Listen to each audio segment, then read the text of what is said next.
wabarakatuh. Waalaikumsalam warahmatullahi wabarakatuh. Selamat siang Ibu. Selamat siang juga.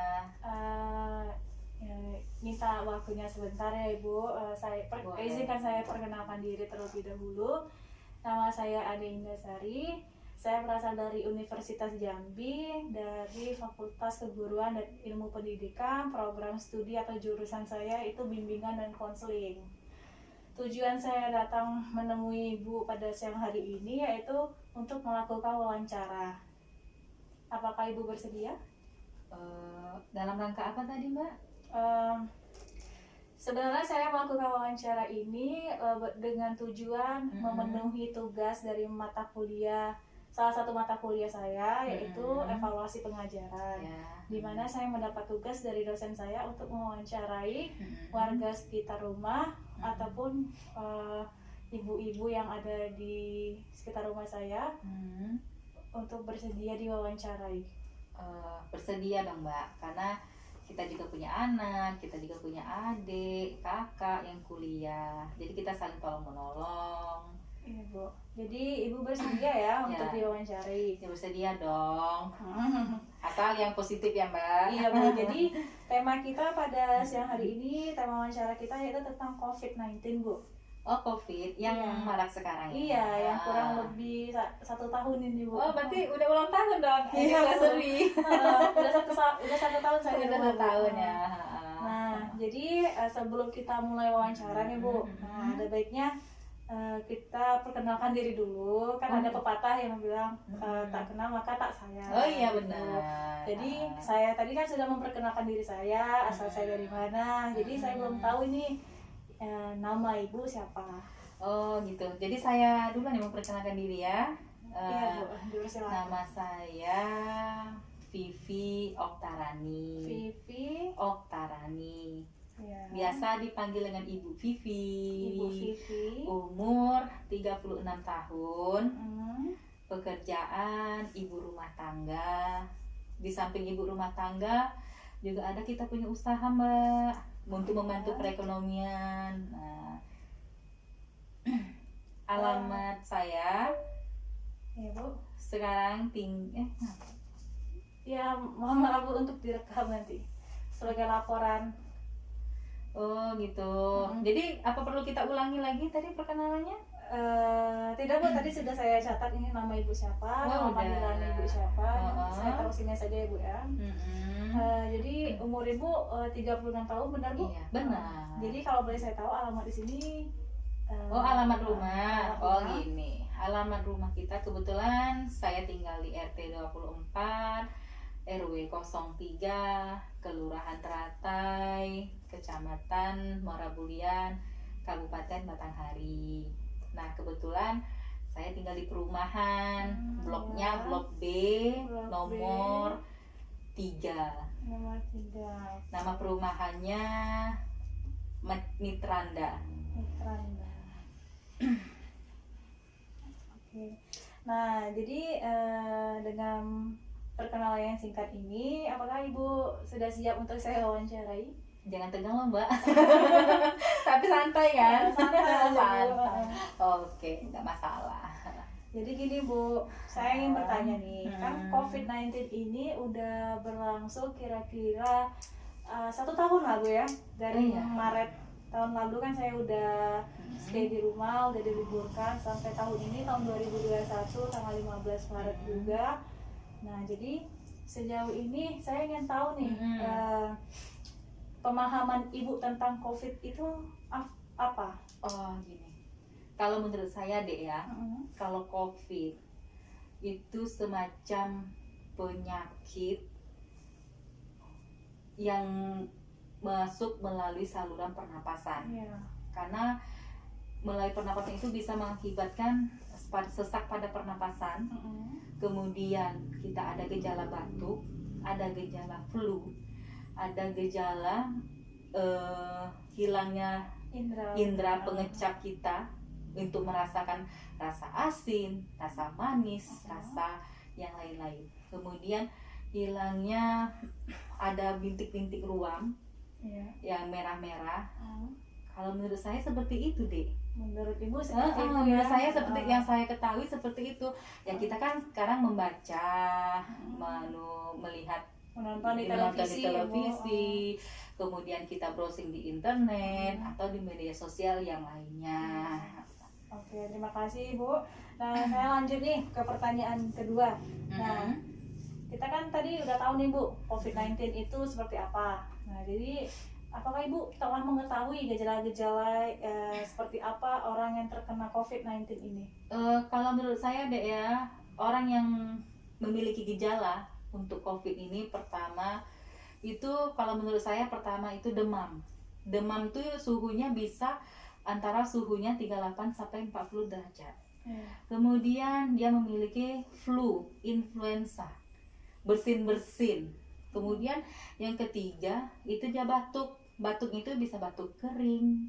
Kemudian itu sesak pada pernapasan rongga paru-parunya. Kalau menurut saya seperti itu. Menurut Ibu seperti itu.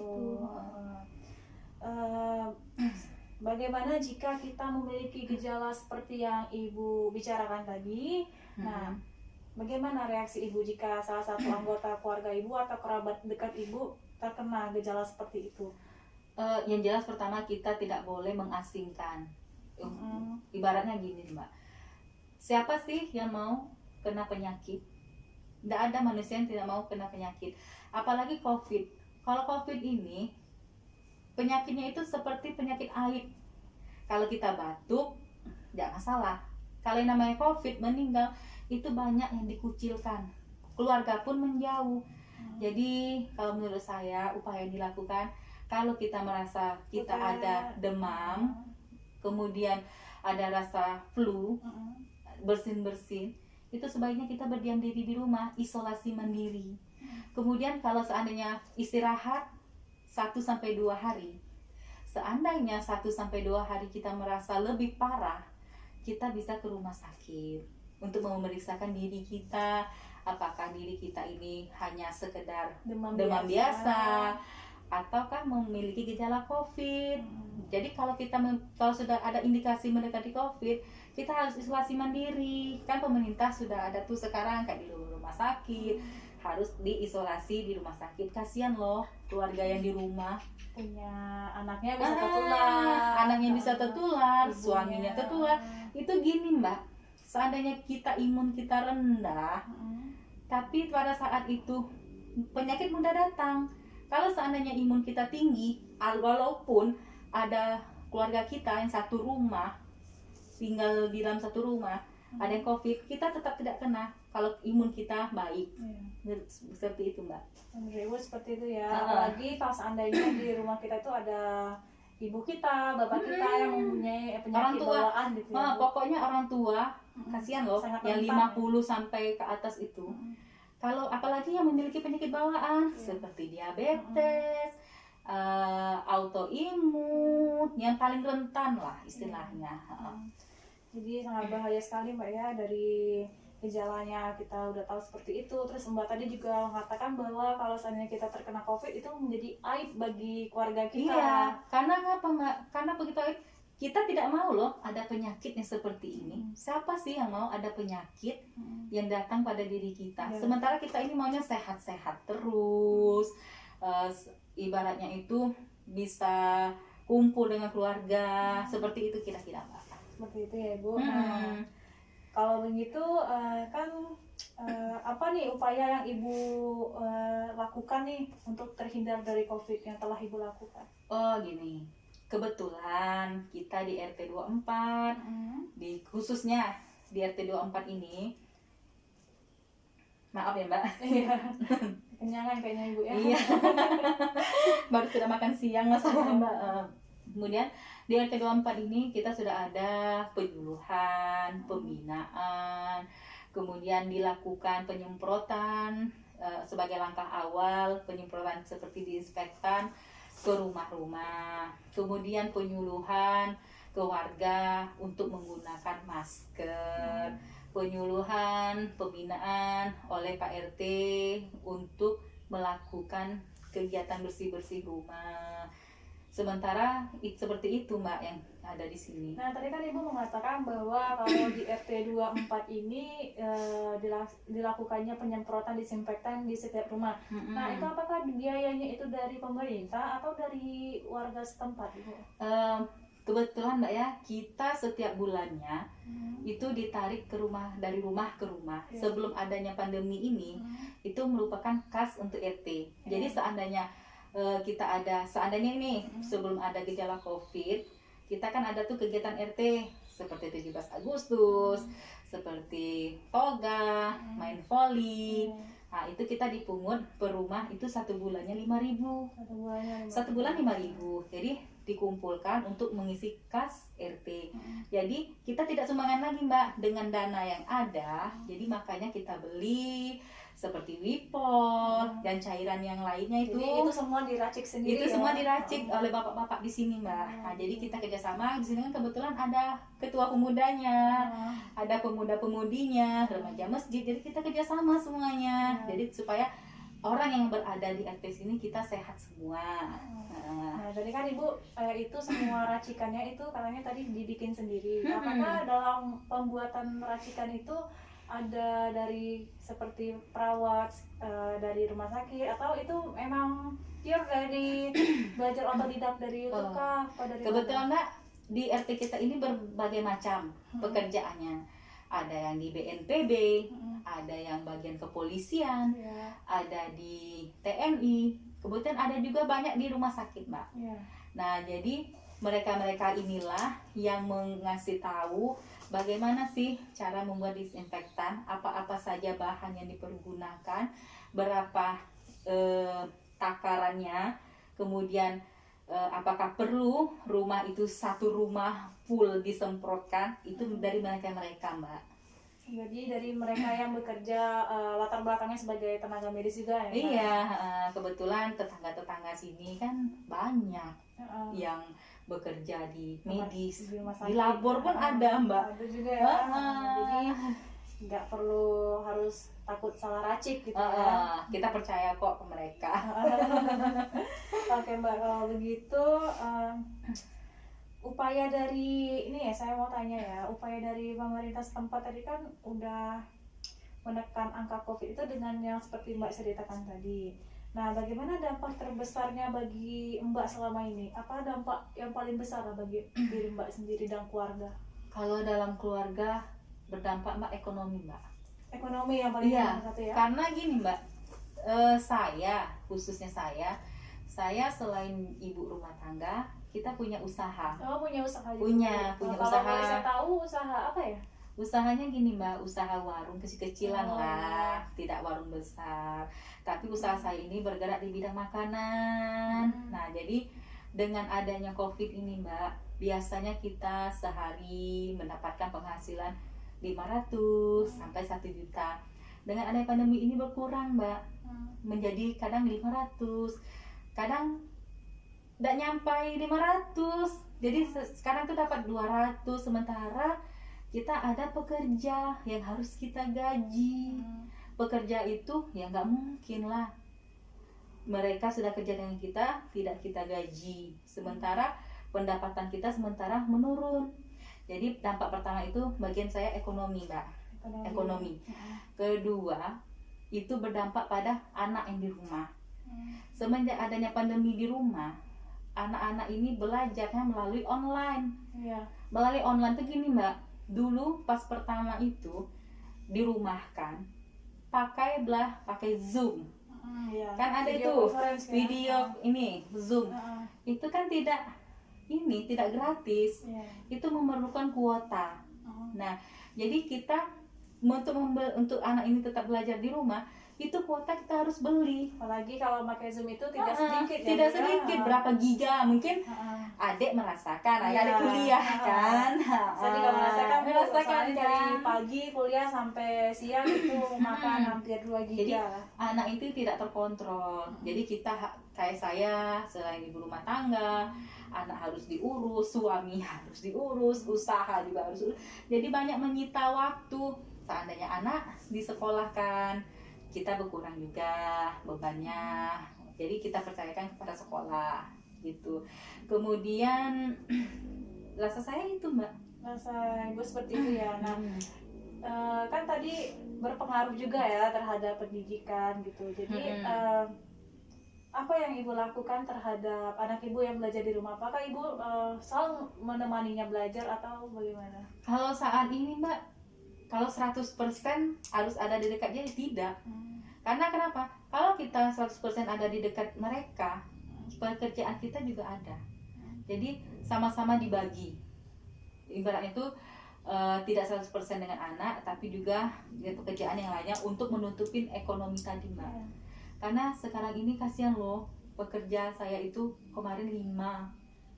Sekarang semenjak adanya pandemi ini, saya kurang Mbak. Kasihan, menjadi 3 orang. 3 orang ya Bu. Awalnya 3 orang, Awalnya kemudian dari 5 ke 3 ya Bu ya. ketiga. Sudah itu Mbak, berkurang lagi. Karena kita kan, jualan kita kan, kita sajikan, kemudian ada pembeli. Jadi rasanya tuh kadang tuh tidak habis. Yang kita jual itu tidak habis, mubazir. Jadi pendapatan kita berkurang, otomatis kita harus mengurangi karyawan. Jadi bukannya untung malah jadi puntung ya Bu ya. Benar Mbak. Jadi selama ini apakah warung ibu ini tetap buka atau udah tutup sekarang? Kalau sekarang, dulu kita buka, kita kurangi dengan jumlah karyawan. Iya. Kalau sekarang rasanya Mbak ya, apalagi ekonomi ini semakin sulit Mbak ya, banyak juga yang di PHK, karyawan dirumahkan, kemudian mendapatkan pekerjaan juga susah sama pandemi ini. Itu sementara saya tutup di warung, Ya. kemudian saya buka online, Beralih ke online. karena gini Mbak, ya namanya makanan itu otomatis kalau nggak habis sehari nggak enak untuk besok pagi. Ya. Maunya itu biasanya saya habis satu masak sehari ini habis untuk sore, Jadi fresh. jadi ya. fresh makanan. Jadi kiat sekarang ini Mbak harus pakai online. Pakai online tuh gini, kita terima orderan dulu, kita catat dulu. Misal Mbak nih mau order, Bu saya mau pesan ini, Gado-gado. nanti saya tulis berapa, gado-gado, soto, atau lauk-lauk yang lain. Itu saya rinci nih, nanti saya rinci menjadi misalnya untuk besok pagi jam sekian ada 10 bungkus, otomatis saya harus menyediakan 10 bungkus. Cuman karyawan tadi tetap saya pakai karyawan untuk mengantar delivery makanan.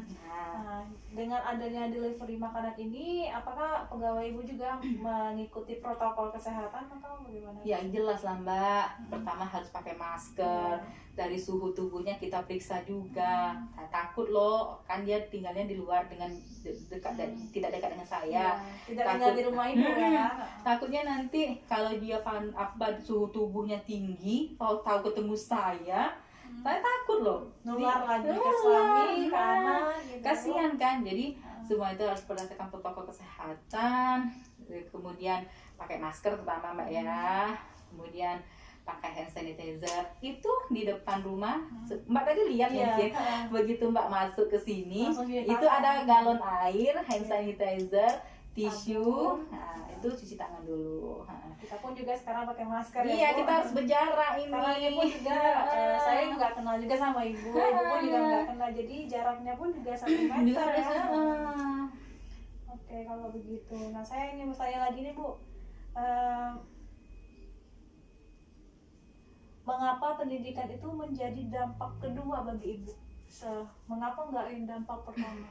Karena gini Mbak, kalau pendidikan anak, yang namanya anak, kita percaya kalau sebelum ada COVID pandemi, kita mempercayakan anak itu ke sekolahan. Jadi kita pokoknya percaya penuh dengan guru di sekolah untuk mengajarkan dia. Sementara semenjak ada pandemi ini, tugas yang diberikan sekolah dialihkan kepada orang tua. Otomatis kita harus menjadi guru bagi anak kita di rumah. Apalagi pelajaran sekarang ini Mbak sulit.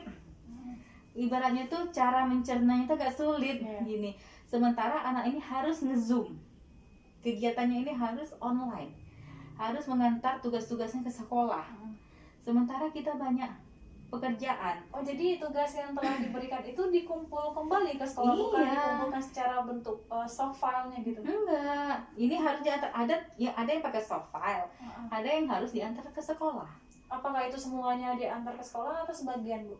Itu sebagian. Sebagian. Tergantung dengan guru yang memintanya. Gurunya. Jadi ya, dari tergantung dengan guru yang minta ini, lebih banyak gurunya yang masih muda-muda atau yang tua, Bu, yang harus Kalau- diantar ke sekolah? Iya, kalau ada sih sebagian gurunya yang pengertian. Ada juga yang harus ini perfect gitu, tugasnya harus perfect. Kalau seandainya diantar, dia harus diantar. Tapi ada guru yang pengertian, ibu nanti kirimin melalui file aja ya, oke. Ada yang guru satu lagi nih di telepon, kadang enggak bu, ini harus dianterin sekarang. Waktu-waktu kita menyita waktu. Apalagi tadi Ibu Nah, katanya berjualan. iya berjualan. Jadi, Di samping jualan kita juga ngurus suami, ngurus rumah. Pokoknya menyita waktu mbak. Sebaiknya kalau bisa anak kembali deh ke sekolah. Jangan dirumahkan, kasihan ibu-ibu jadi marah. apalagi ibu-ibu udah capek, Ah, jadi udah marah capek. gitu kan. Kasihan anaknya yang tidak salah jadi dimarahin. Udah terlanjur kebawa capek gitu. Iya. Jadi anak jadi sasarannya ya, Bu. Bener. Kalau begitu tadi dari pemerintah, dari RT Ibu nih, dari RT Ibu apa saja nih yang udah dilakuin gitu untuk menekan angka? Oh, begini. Heeh. Kalau di RT saya dilakukan pertama adanya penyuluhan, ada penyuluhan menggunakan masker, Ya. penyuluhan tidak melakukan kerumunan, penyuluhan tidak melakukan kegiatan yang banyak di luar rumah. Kalau tidak penting tetap di rumah. Kegiatan yang contoh seperti ini sebelum adanya COVID, ini kan kita ada pengajian rutin setiap minggu. Nah, jadi sekarang ini seperti yasinan kita berhentikan dulu. Karena apa? Nanti takutnya berdampak kepada yang lain. Kalau seandainya satu kena, otomatis nanti satu RT kena loh mbak. Iya. Makanya kita antisipasi kita diberhentikan untuk sementara waktu. Dan kemudian juga warga kita sudah banyak juga yang tua-tua.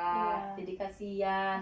Kecuali kalau yang masih muda, imunnya masih bagus. Nah itu Tapi enggak semua yang masih muda itu imunnya bagus ya, Mbak. Kadang ada Heeh. juga yang masih muda tapi dia imunnya lebih rendah daripada yang tua, itu kadang ada juga ya. Iya, benar Mbak. Kemudian biasanya kita melakukan tiap sore itu ada voli, ada takraw, bulu tangkis, ada juga bapak-bapak yang lain itu tiap malam itu ronda. Ya. Dengan adanya pandemi ini Mbak, tidak diadakan lagi. Jadi rasa kebersamaan antara kita dengan satu dengan yang lain ini renggang karena ada COVID. Jadi untuk berkumpul itu takut nantinya. Sementara kan kita kalau berkumpul nih tradisi kita, Ya. kita harus berjabat tangan. Iya. Sementara kita tidak boleh berjabat tangan untuk sementara ini. Mungkin namaste aja. Cuman salam seperti ini, namaste aja. Nah, jadi tidak boleh ada kerumunan seperti itu kira-kira Mbak. Seperti itu ya, kira-kira. Oke. Dari apa tuh namanya? Kan ada nih Bu, kan udah dari pemerintah juga menganjurkan untuk 3M, menjaga jarak, memakai masker, sama mencuci tangan. Nah, dari yang saya dengar, saya lihat itu kan masih kayak ada pelanggaran yang tidak memakai masker gitu. Mungkin kalau memakai masker itu nampak ya Bu. Kalau misalnya seandainya kayak nyuci tangan ya itu mungkin diabaikan. Kalau pakai masker ini ada katanya yang sampai didenda atau dan sebagainya itu. Menurut pandangan Ibu, apakah itu efektif untuk orang tersebut untuk didenda? Kalau menurut saya sih Mbak, jangan langsung didenda deh. Kasihan. Iya kalau yang ada uangnya.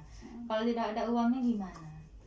Sebaiknya sekarang itu solusi pertama, kalau menurut saya itu diadakan penyuluhan atau dibagikan masker gratis. Supaya yang tidak mampu membeli masker, dengan dikasih masker gratis dia dapat pakai masker.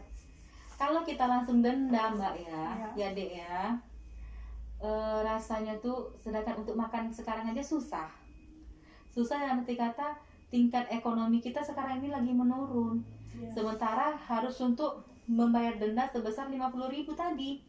Yang 50.000 tadi kalau seandainya dia untuk membeli makanan untuk keluarganya itu bisa untuk 2 hari mungkin. Dengan adanya denda nanti di bawah 50 dia tidak bisa makan, kasihan. Lebih baik pemerintah melakukan penyuluhan, mengedukasi, kemudian membagi-bagikan masker gratis, hand sanitizer, kemudian tidak perlu berkerumun. Itu yang paling penting. Karena kalau kita berkerumun, kita tidak tahu loh. Seperti saya kan Mbak, saya nggak tahu Mbak nih nanti bersin hajim gitu, nanti papa COVID. Yang saya tahu kok mungkin COVID, tahu-tahu mungkin flu biasa. Nah itu tidak perlu ada kerumun. Jadi parno duluan. Sekarang ini Mbak banyak loh Mbak yang parnoan. Itu tetangga saya. Ini cerita ya. Apa sharing-sharing. Nah, ini sharing. Jadi dia tuh parnoan. Jadi mau keluar takut. Sisa persediaan makanan di rumah tinggal dikit. menipis, tinggal dikit. Takut ke warung, takut ke pasar. Jadi dia kalau sekalinya habis stok makanan di rumah, dia pergilah ke warung. Yang anehnya lagi, pulang dari warung, dibuka semua belanjaannya, dijemur, disiramnya pakai air panas. Jadi kan sehari itu tidak fresh lagi, saking parnonya. Sebaiknya ya jangan seperti itu. Kita boleh merasa takut, cuman jangan parnoan. Karena apa? Kalau kita terlalu parno, itu yang menyebabkan kita datang penyakit. Karena kita sudah takut duluan. Seandainya kita menganggap COVID itu tetap ada, cuma jangan kita terlalu takut dengan COVID tadi. Biasanya juga ya Mbak, yang saya dengar, yang saya lihat langsung gitu kan dari televisi atau media lainnya, kebanyakan itu orang yang takut itu yang dapat COVID, yang kena COVID. Sudah itu orang yang terlalu bersih, kadang dia dapat penyakit. Jadi ibaratnya tuh kita bisa memanage ibaratnya tuh, oh ini COVID tetap ada, tapi jangan parnoan. Karena kalau kita parnoan, kita mau keluar aja takut. Nah, gitu kira-kira Mbak. Jadi dengan cara yang tadi tuh ya Mbak, 3M tadi, memakai masker, menjaga jarak, itu sudah cukup ya. Ya, menghindari kerumunan, itu saya rasa sudah cukup. Sudah cukup untuk kita terhindar dari COVID. Jadi kita, apalagi kalau seandainya amit-amit nih ya Mbak, kalau kita terjangkit atau terinfeksi dengan virus ini, terus kita yang awalnya tuh parnoan, terus kita dapat, apalagi namanya parno itu kan pasti bawanya kepikiran ya kan Mbak. Jadi kalau pikiran udah terkena COVID terus kita jadi parno, ketakutan, itu bukan malah menjadi sembuh, malah makin makin down gitu kesehatan kita. Jadi sama-sama kita menjaga, ikutilah protokol kesehatan dari pemerintah. Menggunakan masker itu paling penting. Kemudian kalau menurut saya bagi-bagilah masker gitu. Nah, yang ini yang dari pemerintah sudah tuh kayak bantuan itu dialirkan. Ada bantuan dari yang dapat BLT Mbak, subsidi dari COVID ini kan ada tuh. Oh, mungkin jadi orang yang terdampak.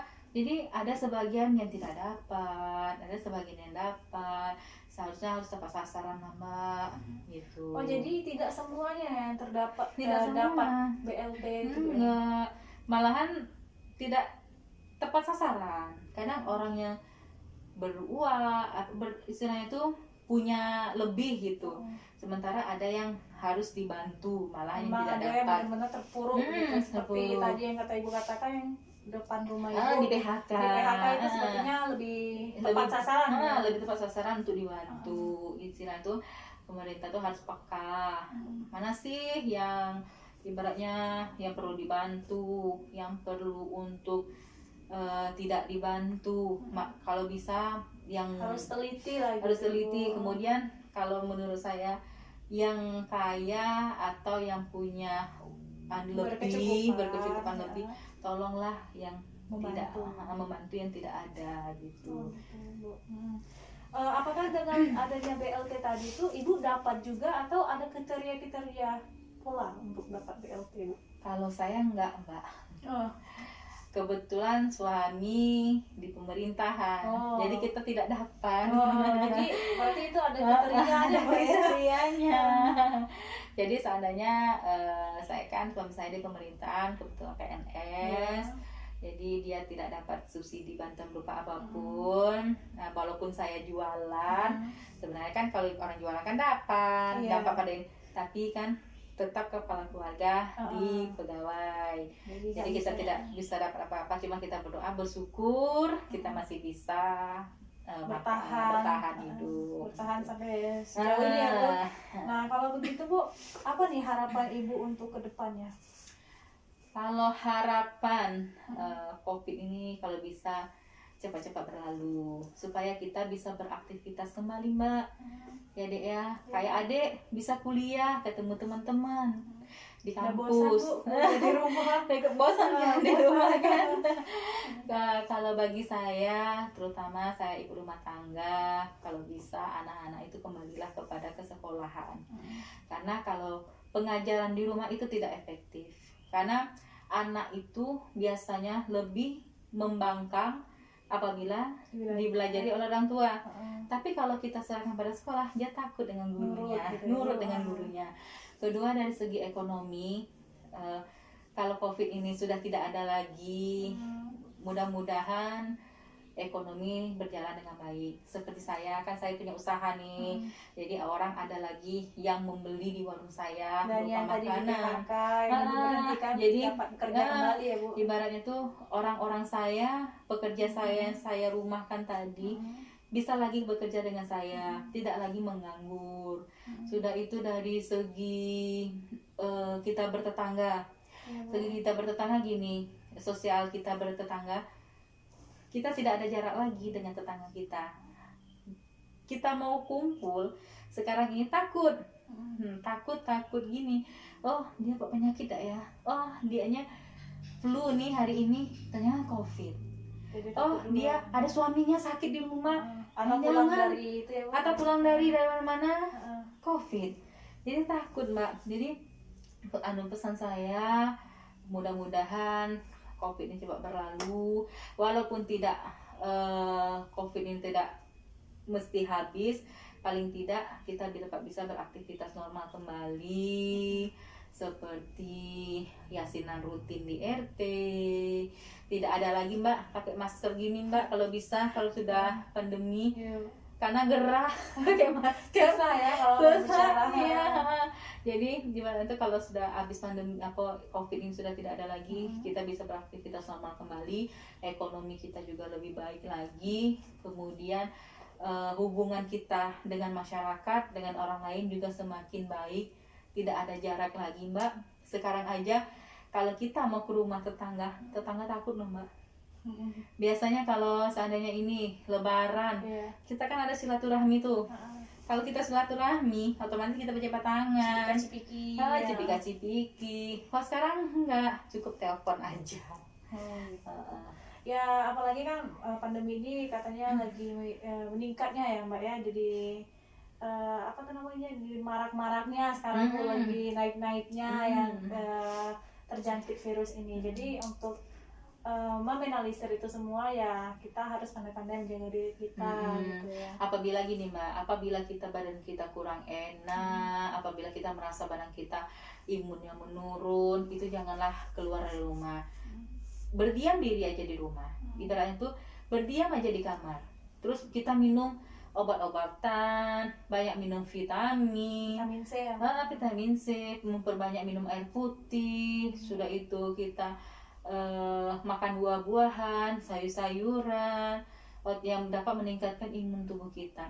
Apalagi kalau kita masih muda, memang kita bisa beraktivitas kembali.